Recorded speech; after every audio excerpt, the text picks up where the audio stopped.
Informasi berikutnya, resah terhadap peredaran narkoba di lingkungannya. Seorang perempuan nekat mendatangi sebuah barak di Labuan Batu Utara, Sumatera Utara. Usai aksinya yang viral, barak yang digunakan transaksi narkoba tersebut kini dimusnahkan. Sambil meluapkan kemarahannya, inilah video seorang perempuan yang mendatangi sebuah barak yang kerap dijadikan transaksi narkoba di Labuan Batu Utara, Sumatera Utara. Kami menyamarkan identitas perempuan tersebut demi keamanan yang bersangkutan. Dengan lantang, ia berteriak menantang sosok di balik tempat maksiat itu.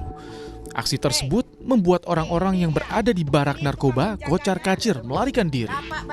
Menindaklanjuti aksi perempuan yang viral di media sosial, tim Polres Labuan Batu langsung menggerebek barak tersebut dan memburu para pengguna narkoba. Namun, tak satupun pelaku ada di TKP. Bangunan yang diduga dijadikan barak narkoba itu lalu dimusnahkan dengan cara dibakar agar tidak bisa digunakan lagi. Warga mengaku senang dengan langkah polisi yang memusnahkan barak tersebut sehingga tidak ada lagi transaksi narkoba di lingkungannya.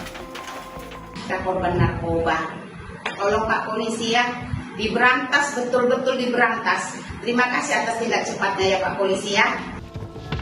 Selain memusnahkan tempat yang jadi sarang narkoba, warga berharap upaya pemberantasan narkoba tidak berhenti pada satu operasi saja, melainkan terus dilakukan secara berkelanjutan demi melindungi generasi muda dari bahaya narkotika. Tim Liputan Kompas TV, Labuan Batu Utara, Sumatera Utara.